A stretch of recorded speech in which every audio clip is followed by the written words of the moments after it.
जैसे फीचर्स और 5,000 रुपए का कैशबैक एक साथ किसी और में नहीं।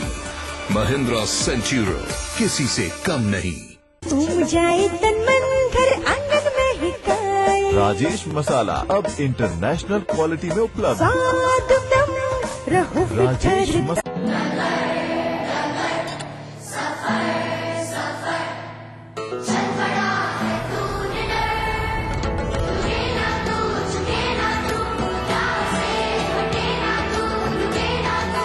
इसी कभी न रुकने वाले जुनून को रफ्तार देता है सर्वो वर्ल्ड क्लास लुब्रिकेंट्स। किसी को कोई समस्या हो तो बताइए। हमारी सबसे बड़ी जरूरत खेतों में सिंचाई की है। गांव में सड़कें पक्की होनी चाहिए। इस बार ग्रामवासी ही अपने गांव के लिए बना रहे हैं ग्राम विकास योजना, ताकि जरूरत के मुताबिक हो गांव का विकास। और मनरेगा, सामाजिक सहायता, आवास, कौशल्य और आजीविका जैसी योजनाओं से कोई भी लाभार्थी वंचित न रहे। ग्राम सभा विकास योजना को मंजूरी देगी। तेज होंगे विकास कार्य। प्रयास हमारा विकास गाँव का।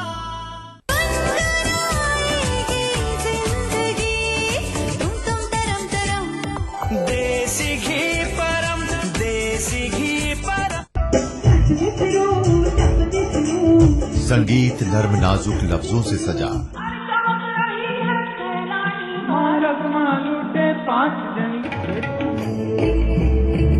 शायरी संजीदा और बढ़ता चाहत का सिलसिला। वो जिसको बुजुर्गों की रिवायत न रहे याद। सार्क देशों की रंगत और आपका हमसफर ईटीवी। तो एक बार फिर महसूस कीजिए खुदा से ये रूहानी रिश्ता। सूफी फेस्टिवल 2015।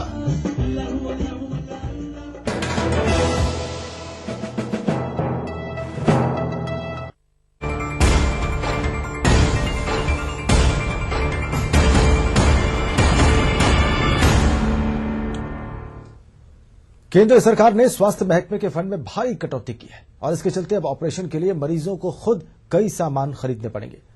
दून हॉस्पिटल के सीएमएस का यह कहना है कि अब मरीजों को फ्री में ऑपरेशन किट उपलब्ध नहीं कराई जा सकती है। इस कटौती के चलते मुख्यमंत्री स्वास्थ्य बीमा योजना पर भी असर पड़ सकता है। सर्जिकल में थोड़ा प्रॉब्लम, बस जो मुख्यमंत्री स्वास्थ्य बीमा योजना में जो हम ऑपरेशंस हड्डी के और वर्टिब्रा के करते थे, उसमें स्क्रू और नेल प्लेट हम पहले यहीं से खरीद के मरीज को फ्री में देते थे। उसकी दिक्कत है क्योंकि उसको परचेज नहीं हो पाएगी, तो अतः मरीज को अब वो खुद खरीद कर लाना होगा। हम केवल ऑपरेशन करेंगे। आगे बढ़ते हैं। 19 नवंबर को केंद्र सरकार के झूठे वादों के खिलाफ कांग्रेस हल्द्वानी में एक विशाल जन रैली और धरना प्रदर्शन का आयोजन करने जा रही है। कांग्रेस ने यह निर्णय मेंबरशिप और समीक्षा बैठक में लिया और इसके साथ ही 2017 विधानसभा चुनाव के लिए पूरी ताकत से जुट जाने की भी अपील की है। कार्यक्रम में वित्त मंत्री डॉ इंदिरा हृदयेश ने कार्यकर्ताओं की शिकायतें और उनके सुझाव भी सुने। के अंदर गांव कांग्रेस बनाने के लिए, गांव में बाजार कांग्रेस बनाने के लिए, उसके लिए हमारे साथियों को दायित्व सौंपा गया है। सक्षम साथी ये सभी, यदि ये सब लग गए, उन्होंने तय कर लिया, तो 2017 में कांग्रेस सत्ता में दोबारा लौट आएगी। सारे कार्यकर्ताओं ने मैंने एक एक करके सुझाव लिए हैं और सबने जो महंगाई है और जो मोदी सरकार के जो तमाम उन्होंने वादे किए थे चुनाव के वक्त, उन वादों पे वो खरे नहीं उतर पाए, तो इसको फोकस करके 2017 का चुनाव हम लड़ेंगे। Attack is the best way of defence. आक्रमण सबसे बढ़िया सुरक्षा है, इसी नीति पर चल रही है कांग्रेस। बहरहाल इसके साथ ही अपना उत्तराखंड में फिलहाल इतना ही। आखिर में आपको छोड़े जाते हैं तिरछी नजर के बयान के साथ। नमस्कार।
सफलता का फाइनल 5 साल में, वर्ल्ड कप को लगे 4, पढ़ाई का फाइनल हर साल और अदालत में तो पर खबरों का फाइनल हर रात। फाइनल रिपोर्ट रोज रात 12 बजे।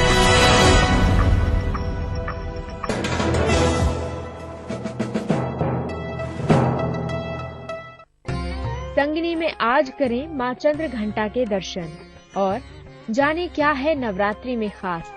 आज दोपहर 3:30 बजे।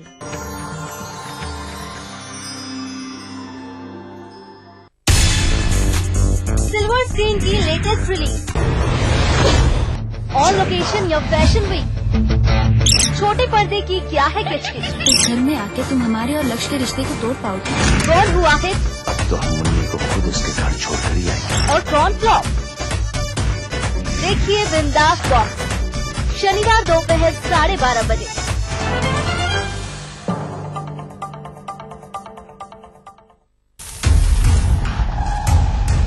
घड़ी की सुई का इशारा समझे और वक्त बदलती दुनिया के साथ रहें। क्या है पड़ोसी और अंतर्राष्ट्रीय मिजाज, राजनीति का मकड़जाल।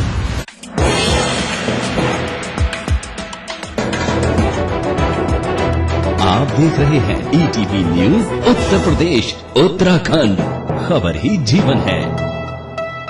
इस न्यूज के सह प्रायोजक हैं महक केसर शिलाजीत पान मसाला।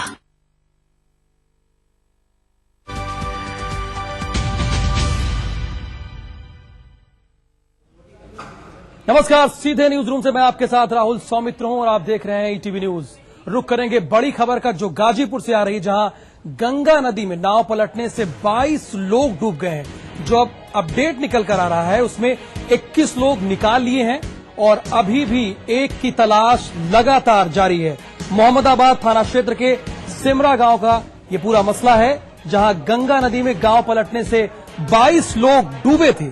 21 लोगों को सुरक्षित निकाल लिया गया है और एक की तलाश अभी भी जारी है। और इस वक्त हापुड़ से बड़ी खबर आ रही है, आपको बता दें, जहां पर धारदार हथियार से हमला किया गया है। महिला से छेड़छाड़ के विरोध में खूनी संघर्ष देखा गया है। हापुड़ से बड़ी खबर है, गढ़ कोतवाली क्षेत्र के नया बास गांव की ये घटना है, जहां 2 पक्षों में मारपीट होती है। व्यक्ति की धारदार हथियार से हत्या कर दी जाती है। मसला क्या था? महिला से छेड़छाड़ के विरोध में ये खूनी संघर्ष देखने को मिला है, जहां पर 2 लोग घायल भी बताए जा रहे हैं। और इस बीच अलीगढ़ से बड़ी खबर है, जहां पर अज्ञात युवक का शव मिलने से सनसनी इलाके में है।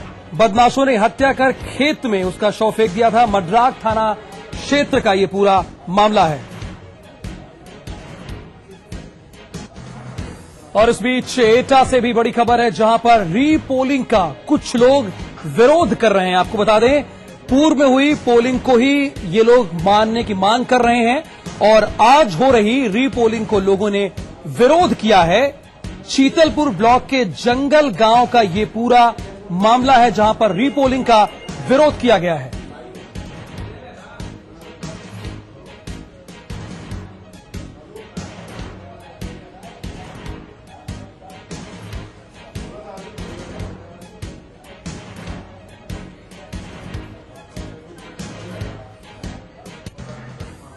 और इस बीच लखनऊ से भी बड़ी खबर है, जहां पर तेलंगाना डेलीगेशन आज सीएम अखिलेश यादव से मुलाकात करेगा। तेलंगाना के मुख्यमंत्री के बेटे केटीआर भी लखनऊ पहुंच चुके हैं, जो सीएम अखिलेश यादव से मुलाकात करेंगे। केटीआर के साथ अफसरों की टीम भी लखनऊ पहुंची है। तेलंगाना की पेयजल योजना के बारे में इस मसले पर चर्चा होनी है, पेयजल समस्याओं पर चर्चा होगी और इसी के साथ मुख्यमंत्री अखिलेश यादव को ब्रीफिंग देगा। ये डेलीगेशन जो तेलंगाना से पहुंच रहा है, यहां पहुंच चुका है और यहां पे मुख्यमंत्री के बेटे केटीआर भी लखनऊ पहुंचे हुए हैं। आईएएस अफसर रेमंड पीटर और सुरेंद्र रेड्डी भी लखनऊ पहुंचे हैं, ये भी डेलीगेशन में शामिल हैं। 2 आईएएस अफसर रेमंड पीटर और सुरेंद्र रेड्डी भी लखनऊ पहुंचे हैं। मसला किस पर चर्चा होगा वो भी समझ लीजिए। तेलंगाना की पेयजल योजना के बारे में इस डेलीगेशन से सीएम अखिलेश यादव चर्चा करेंगे। तो यानी तेलंगाना का उच्च स्तरीय डेलीगेशन सीएम अखिलेश से आज मिलेगा, वो पहुंच चुका है। तेलंगाना के मुख्यमंत्री के बेटे केटीआर भी लखनऊ पहुंचे हैं।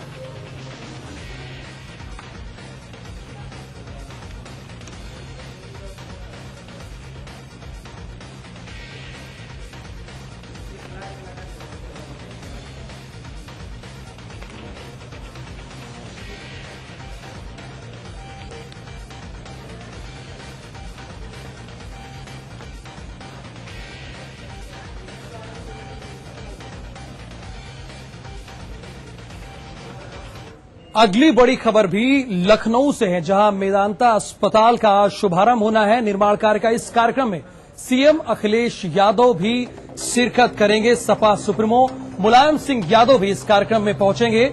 आज से शुरू होना है मेदांता अवध अस्पताल का निर्माण कार्य, यानी आज से नींव रखी जाएगी। शहीद पथ के पास अंसल सिटी में ये अस्पताल बनेगा।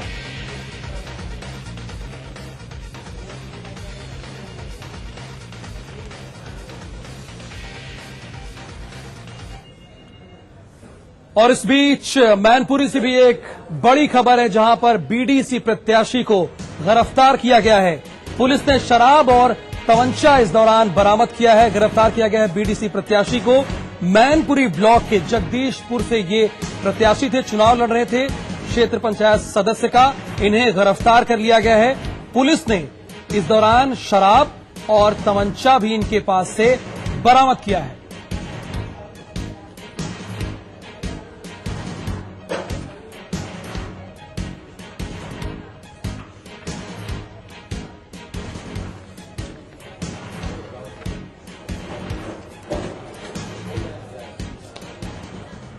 और अब बात पंचायत चुनाव की, जहां पर 5 जिलों में पुनर्मतदान हो रहा है। वोटिंग प्रक्रिया जो अब तक रुझान आ रहे हैं ठीक ठाक है, बेहतर है। आपको बता दें 5 जिलों में पंचायत चुनाव के दूसरे चरण की ये वोटिंग हो रही है।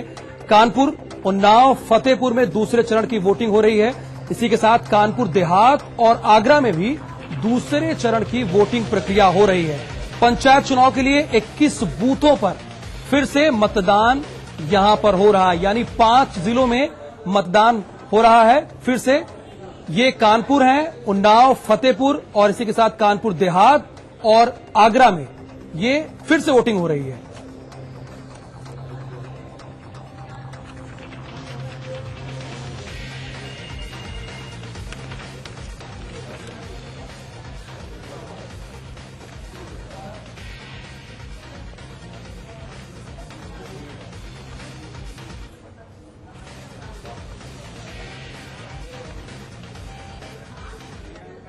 तो कानपुर में भी वोटिंग प्रक्रिया हो रही है, यहां भी पुनर्मतदान हो रहा है।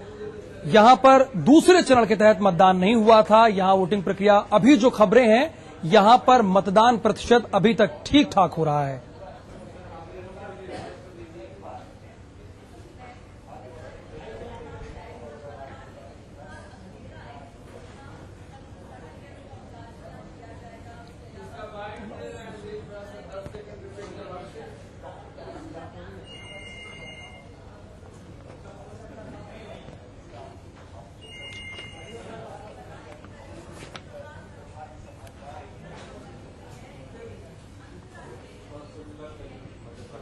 और फतेहपुर में भी दूसरे चरण के तहत यहां पर पुनर्वोटिंग हो रही है, जहां पर कड़ी सुरक्षा के बीच मतदान हो रहा है। इस दौरान जिले के 3 विकासखंडों, जिला पंचायत के 11 और क्षेत्र पंचायत के 256 वार्डों में वोट डाले जा रहे हैं, यानी कुल मिलाकर 1564 उम्मीदवारों के लिए करीब 3.5 लाख से ज्यादा मतदाता अपने मताधिकार का प्रयोग कर रहे हैं। वहीं चुनाव शांतिपूर्वक कराने के लिए प्रशासन ने सुरक्षा के कड़े इंतजाम किए हैं।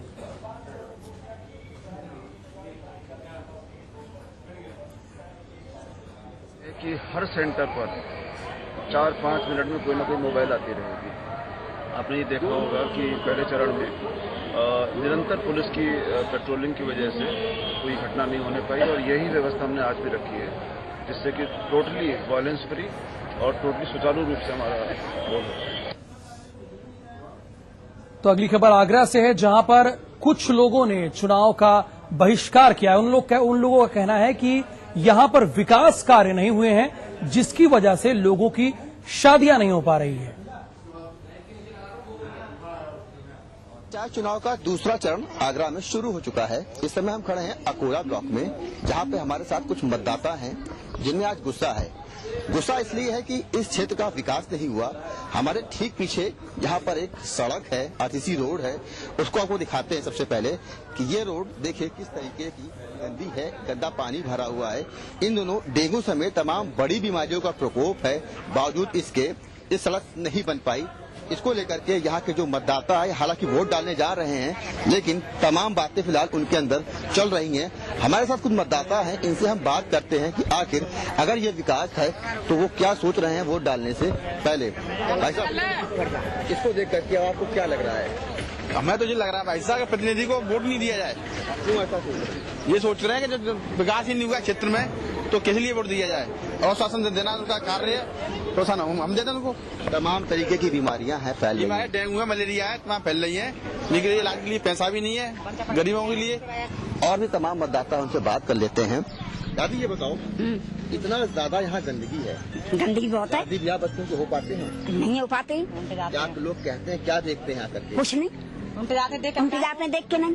जब रिश्ता तय करने आते हैं हाँ, तो लोग कहते हैं ये गंदगी में क्या करें, अपनी बेटी क्या देखें, यहाँ पानी भर रहा है, पोखर बन रही है। अच्छा, विकास नहीं हुआ, शादी नहीं हो पाती है, नहीं हो पाती। का दिल क्या कहता है? जी कहता है कि रोड बनना चाहिए और सफाई तो होनी चाहिए, जहाँ से लड़का का लड़की की शादी होनी चाहिए, और गंदगी देख कर सका उनटे जाते तो कौन शादी करेगा। इस गंदगी को देखकर बारातें लौट जाती हैं, तो उस लड़की के दिल में क्या बीतती है ये तो लड़की क्या कितना दुख होता है। दुख तो होता ही है। हाँ। अच्छा, अब आप वोट डालने जा रहे हैं, सामने विकास है, विकास नहीं है, धोखा है, अब आपके अंदर चल क्या रहा है? वोट डालने जा रहे हैं। हमें हमारे अंदर तो ये चल रहा है किसी को वोट ही नहीं दे, क्योंकि हमारा केंद्रीय कानून मंत्री सदानंद गौड़ा ने कहा है कि इस समय समान नागरिक संहिता की जरूरत है। ये बातचीत उन्होंने ETV news network head Jagdish Chandra के साथ कहा है, और लेकिन उन्होंने ये भी कहा है कि इस पर आम सहमति भी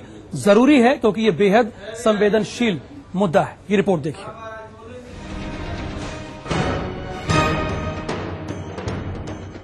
ETV news network head Jagdish Chandra से खास बातचीत में केंद्रीय कानून मंत्री डीवी सदानंद गौड़ा ने देश के लिए कानून को सही बताया है। गौड़ा ने कहा कि सुप्रीम कोर्ट और कई हाई कोर्ट ने भी समान नागरिक संहिता पर केंद्र सरकार को अपना रुख साफ करने को कहा है। उन्होंने कहा कि हमारा संविधान भी एक समान कानून की अवधारणा पर आधारित है। You recently said that uniform civil code is the need of the hour. So we would like to further elaborate this idea. Even in our constitution, under Article 44, it is said that. Yes. And even certain courts in Goa, uniform civil code is applicable now. Even in Goa, Karnataka High Court and Kerala High Court, there were some judgments on these issues. Yes. So this is very sensitive issue, sir. We should be very careful, and we should find out a way how it should be taken ahead. So I need to have a consultation with our cabinet colleagues, our Attorney General, our Solicitor General, then only I can go ahead. कानून मंत्री ने साफ किया कि समान नागरिक संहिता के लिए उनकी सरकार अलग अलग वर्गों के बीच सहमति बनाने पर विचार कर रही है, और सरकार इस मुद्दे पर कोई जल्दबाजी नहीं दिखाना चाहती। I made it very clear. I gave the answer on the floor of the house also. Sir, there are so many customary laws, there are so many personal laws, which is in existence since last several years in this country. So, to bring a uniform civil code, all this should be brought together. All should be, that personal law boards are there, we should consult them. All political parties, we should consult them. All the various stakeholders who have certain relations with those activities, they should be taken care. So these sensitive issues should be tackled slowly. Network head से बातचीत में सदानंद गौड़ा ने कहा कि उनकी party ने किसी भी मुद्दे को नहीं छोड़ा है। केंद्रीय कानून मंत्री सदानंद गौड़ा ने भरोसा जताया है कि कानून की नजर में सभी समान हैं और उनकी सरकार इसके लिए माहौल तैयार करने में जुटी है।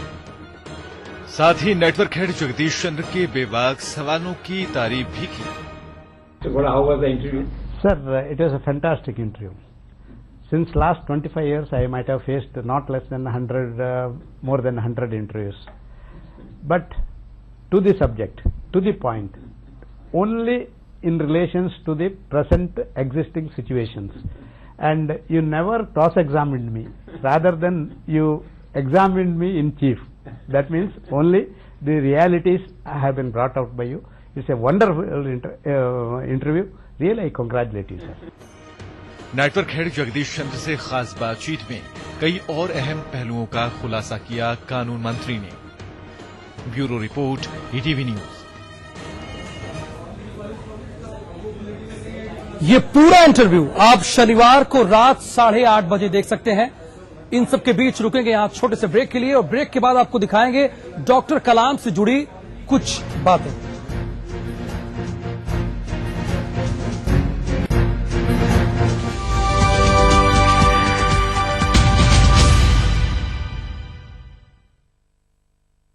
सारा जहां है जिसकी शरण में, नमन है उस माँ के चरण में। जानिए माँ के 9 स्वरूपों का ज्योतिषीय महत्व और नवरात्रि की पूजन विधि। हमारे प्रोग्राम ग्रह नक्षत्र और आपकी विशेष प्रस्तुति या देवी सर्वभूतेषु में।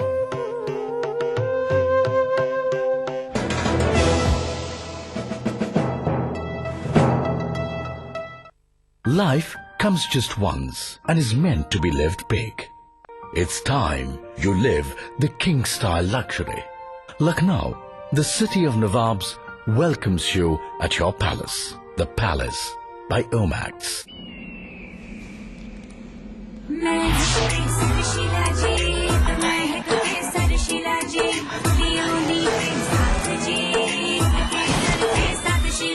महक केसर शिलाजीत पान मसाला।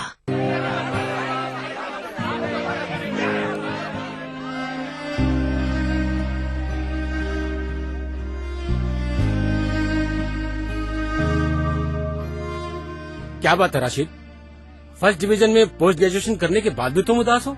लेकिन सर वो सोच रहे होगे कि खर्चा कहाँ से आएगा। हाँ, चिंता मत करो, अब जिंदगी की दौड़ में तुम जैसे स्टूडेंट्स को पीछे मुड़कर देखने की कोई जरूरत नहीं होगी, क्योंकि अब तुम्हारे साथ है Maulana Azad national fellowship. Fellowship हमारे लिए सर? हाँ, तुम्हारे लिए और अल्पसंख्यक समुदाय के उन स्टूडेंट्स के लिए जिनकी सालाना पारिवारिक आय 2.5 लाख रुपए से कम है और जिन्होंने किसी भी सरकारी विश्वविद्यालय से जूनियर रिसर्च फेलोशिप या एमफिल के लिए आवेदन दिया है।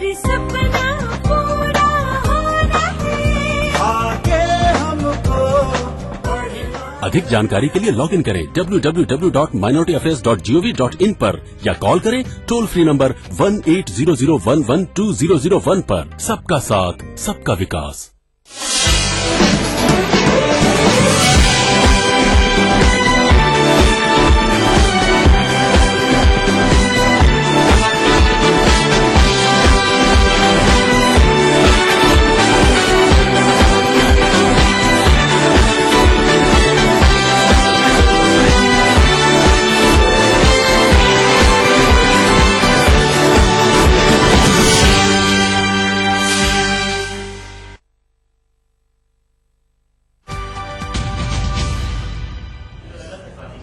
अगर आप अपने इलाज के लिए किसी अस्पताल जाते हैं तो इस उम्मीद के साथ कि आप वहां से स्वस्थ होकर लौटेंगे, लेकिन बीएचयू के अस्पताल में कुछ ऐसा मसला आया है कि डॉक्टरों से ही मरीजों को नई बीमारियां मिल रही हैं। इस रिपोर्ट के जरिए पूरे मामले को समझने की कोशिश कीजिए। यह है पूर्वांचल का एम्स कहा जाने वाला बीएचयू का सर सुंदरलाल चिकित्सालय, जहां मरीज बेहतर इलाज की उम्मीद लेकर आते हैं, लेकिन अस्पताल की कई कमियों का खामियाजा इन मरीजों को उठाना पड़ता है, जिन्हें अनचाही बीमारियां दूषित उपकरणों के माध्यम से मिल रही हैं। हालत इतनी बुरी है कि एक चेयर काम नहीं करती है न चेयर में लाइट होता, हम टॉर्च से दिखा के दांत निकालते हैं और वही दांत निकालते हैं उसी ब्लड वाले को हम फिर से डाल देते हैं बॉयलर में, उसमें खून लगा रहता है, फिर दूसरे पेशेंट में हम उसी खून वाले को हम इस्तेमाल करते हैं। अगर किसी भी पेशेंट को हेपेटाइटिस बी है तो अगले को हेपेटाइटिस बी होगा, कोई भी बीमारी हम फैला रहे हैं। एक स्टेरिलाइजर नहीं है, एक बॉयलर नहीं है यहाँ पे। पीएम मोदी के संसदीय क्षेत्र के नाम पर यहाँ सुविधाएं बढ़ाने की कोशिश करने का दावा तो किया जाता है, लेकिन हकीकत कुछ और ही बयां कर रही है। हालांकि मामला खुलता भी नहीं अगर संसाधनों की कमी से जूझ रहे दंत चिकित्सा विभाग के डॉक्टरों ने इसका खुलासा न किया होता। यहाँ पे क्या है कि पेशेंट इतना रस है, डेंटल इंस्ट्रूमेंट्स जो है होते हैं वो जनरली बॉयल वाटर में स्टरलाइज किए जाते हैं, जो कि एक तरह से बहुत अच्छा स्टरलाइजेशन मेथड नहीं है। स्टरलाइजेशन मेथड प्रॉपरली ऑटोक्लेव हो वो ज्यादा बेटर है। अगर इंस्ट्रूमेंट स्टरलाइज प्रॉपरली नहीं है तो इससे ज्यादा इन्फेक्शन के चांसेस होते हैं। अगर पेशेंट में यूज किया जाए तो उससे इन्फेक्शन के चांस होते हैं, जैसे कि कुछ जैसे डिजीज हैं, जैसे हेपेटाइटिस बी हुए, HIV हुए। अगर उसके ब्लड अगर इंस्ट्रूमेंट में रह गए, पेशेंट नॉर्मल है, हमने पेशेंट अगर इस तरह का पेशेंट कोई है अगर दूसरे पेशेंट में कर दिया तो उससे इसके चांसेस ज्यादा बढ़ जाते हैं। पूर्वांचल का एम्स कहा जाने वाला BHU का यह सर सुंदरलाल चिकित्सालय लोगों का इलाज करे या न करे, लेकिन उन्हें नए नए रोग जरूर दे रहा। यह बात हम नहीं, यहाँ के डॉक्टर ही कह रहे हैं। ये तो महज दंत चिकित्सा विभाग के डॉक्टरों का एक पहला आरोप है। अगर जांच की जाए तो तमाम विभागों में ऐसी अनियमितताएं फैली हुई हैं, जहाँ संसाधनों की कमी है, जिसके कारण इलाज नहीं हो पाता है और जो मरीज इलाज कराने आता है वो उल्टे यहाँ से नए नए रोग लेकर जाता है।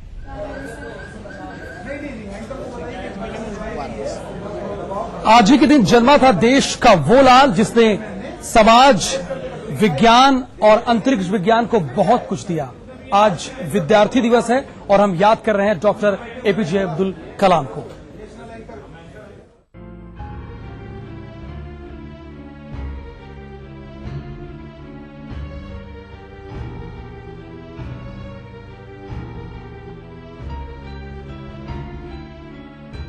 अक्टूबर 1931 को रामेश्वरम के धनुषकोडी गांव में जन्मे APJ अब्दुल कलाम की आज 84वीं जयंती मनाई जा रही है।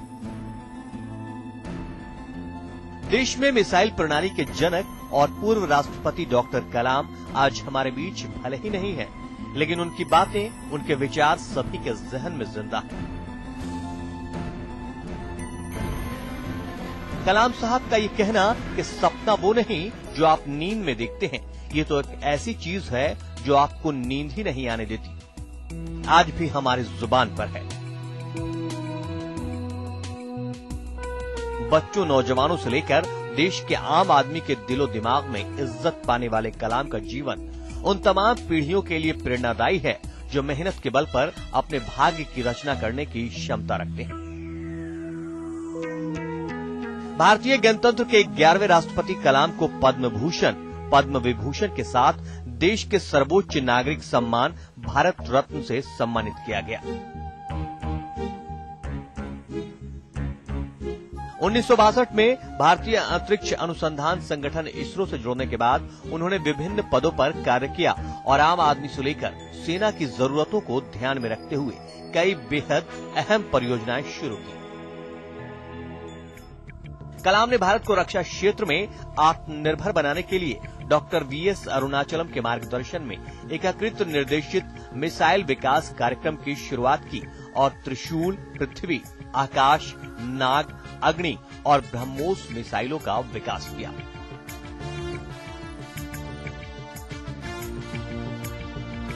इन मिसाइलों के सफल परीक्षण ने भारत को उन्नत प्रौद्योगिकी व शस्त्र प्रणाली से संपन्न देशों की फहरिस्त में ला दिया। उन्होंने भारत को मजबूत बनाने के लिए सफल परमाणु परीक्षण किया। कलाम साहब ने भारतीय युवाओं को मार्गदर्शन देने के लिए विंग्स ऑफ फायर नाम से अपनी जीवनी भी लिखी। उन्होंने अपनी पुस्तक इंडिया 2020 में देश के विकास के लिए अपना दृष्टिकोण भी दिया।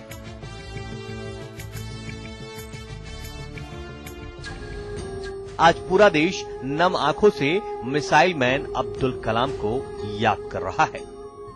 मैं एक गहरा कुआं हूं इस जमीन पर, बेशुमार लड़के लड़कियों के लिए कि उनकी प्यास बुझाता रहूं।